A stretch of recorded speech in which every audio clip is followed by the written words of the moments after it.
I'm Paulina Leiser, producer of Focus Today.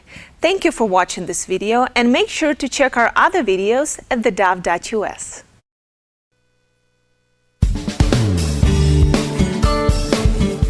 Welcome back. Hey, what a delight and honor to have with us today Colonel Patrick Murray. He's U.S. Army retired, author of a brand new book entitled Government is the Problem. There's a picture of it on the screen. Let me encourage you to check it out at the bookstores. And his particular website is gopatrickmurray.com. gopatrickmurray.com. Colonel, nice to see you again, sir. Thank you for your service. And how are you doing today? I'm great, Perry. Thanks for having me on. You bet. Give us a quick synopsis of your book first. Perry, I think the country needs an intervention. We have a government out of control. I believe it's both parties. Obviously, the Democrat Party likes to grow government, but I believe that the establishment wing of the Republican Party does a great job of it as well. And the result, Perry, is that we have a government, Washington, D.C. versus Main Street America, and I believe it is endangering the American dream, and we need to limit Washington, D.C. with some constitutional amendments such as congressional term limits and a balanced budget amendment that Washington, D.C. will never do on their own. Fortunately, the founders gave us a vehicle for that in Article 5 of the Constitution, and it's called the Convention of States. And that's what I advocate for in my book, Government is the Problem. You think we can do it? Think we can have that convention? We will. It's going to happen. It's going to take a couple of years, but there's groups out there active in all 50 states, and a number of states, their legislatures have already passed legislation to submit an application to Congress, and so we need 2/3 of the states. We need 34 states to do that, and we're well on our way. But it will take a year or two, Perry, to wrap this up. Well, I would think the condition of our country and the rapid decline, people are now waking up. Something has to be done, and we have to step around the nonsense of Washington to do it. So this may be the actual tool to get that done. Colonel, let me switch your attention to the tragedy there in Chattanooga. As you know, it's now 4 Marines and 1 Navy petty officer. Your thoughts? Well, look, basic force protection, Perry, is not hard to do. And President Obama always talks about the fact that he has a phone and a pen.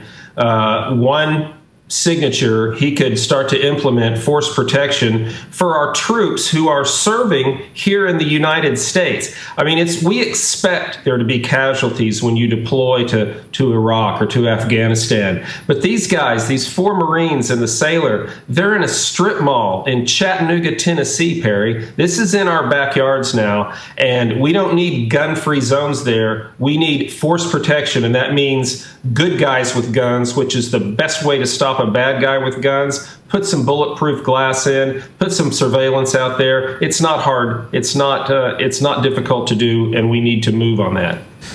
We've lost something else here, Colonel, as you well know. Your comrades in uniform were gunned down cold blood on American soil, and we can't even get the White House to lower the flags in respect. What's happened to us? Well, that's a great question.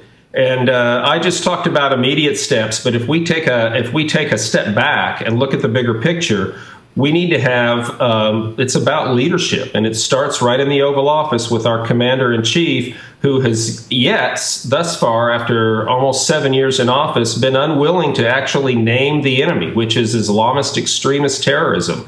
And until he is willing to do that, we're not going to have a good, it's hard to make a strategy, and he says that he's waiting for the Pentagon to have a strategy on ISIS. That's ridiculous. And we need to go after them in their backyards, meaning in Iraq specifically. And then also, ISIS, these guys are masters at social networking. That's where Mohammed Abdul Aziz, that's how he was roped in. And these guys, they're sending out 100,000 tweets a day, Perry. They have 25,000 different internet platforms. We are way behind the power curve. We can't even keep our OPM or the IRS from getting hacked. We're not even identifying him as a terrorist, single gunman. I mean, we've lost our minds. I mean, he's passed all of the grids of being a terrorist, but we won't call him that. That's exactly right, and this threat has morphed. When you listen to FBI Director Comey in his recent testimony, I mean, he's talking about they have active investigations, Perry, in all 50 states. Thousands of people are following ISIS online, and it's hard to keep track of all of those guys.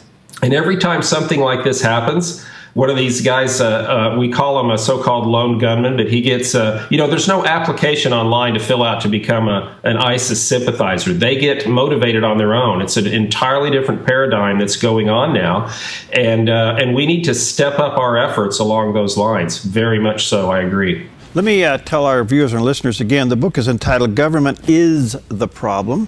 Picture of it there on the screen. You can check it out at Barnes & Noble. Amazon. You can also check in with Colonel Murray at gopatrickmurray.com. You can check it out there. Colonel, I know that you've been inundated lately with the press on the question of Trump criticizing Senator McCain. I don't even want to go down this road, but what's been your response? What are you telling the other media sources?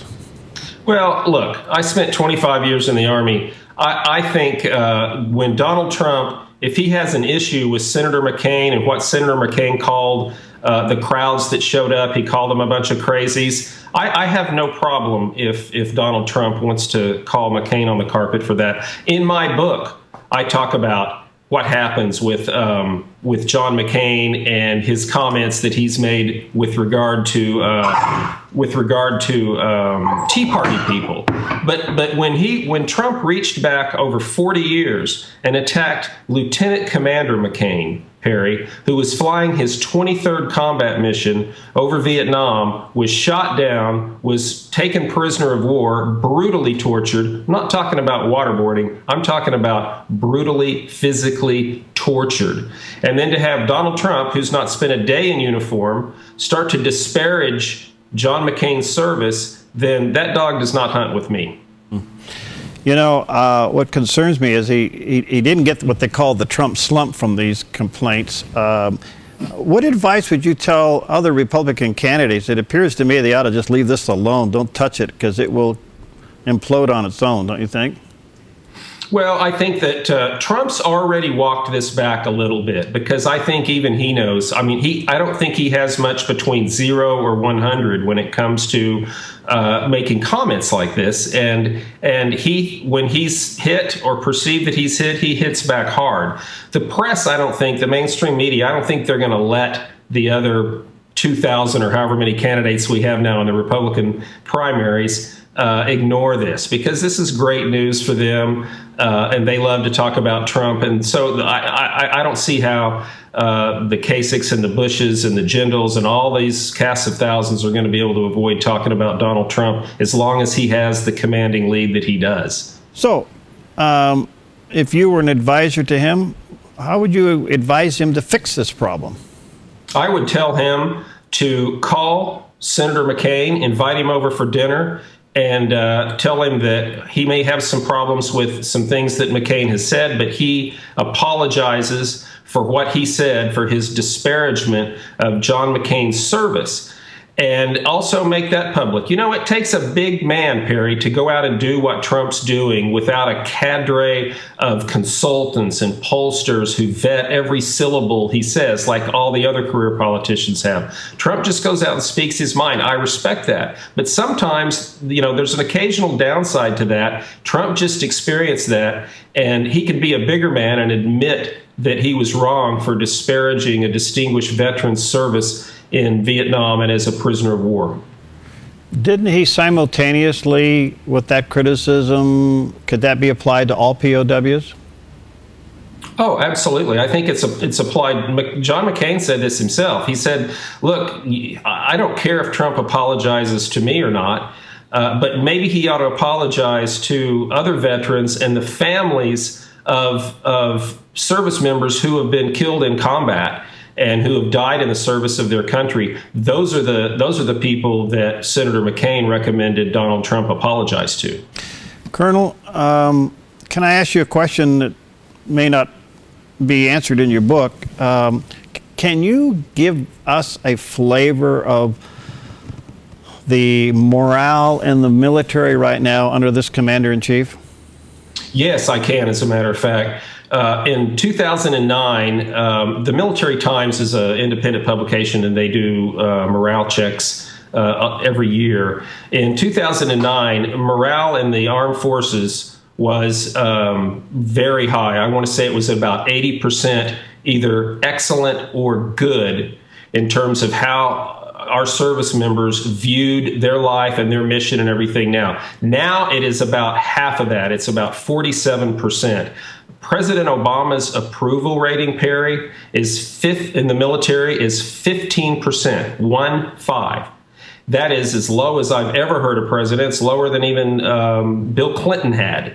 And so this goes hand in hand. A lot of it, people just assume a lot of the things that the social changes and everything in the military, that has a little to do with it. But the majority of soldiers, when you poll them, they have no problem with openly gay service members serving in the military. The biggest problem is they want to be able to do their job. They want to be able to defend their country. We have cut, this administration has cut already 60,000 soldiers from the Army. They're cutting another 40,000 over the next couple of years. By 2021, between 2012 and 2021, they will have cut over $1 trillion out of the defense budget. That's almost 2 full years of defense budget funding.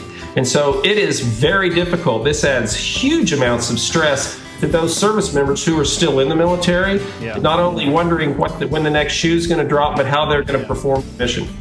Colonel, thank you for your time. You're an inspiration. I'd love to have you back, and thank you for your comments on that. Let me encourage folks, Government is the Problem by Colonel Patrick Murray. Check it out, Barnes & Noble, Amazon, or gopatrickmurray.com. Colonel, can we get you back? Thank you for your service, my friend. Anytime. Thank you, Perry. Great pleasure. All right, God bless. We'll be right back. We'll see you next time.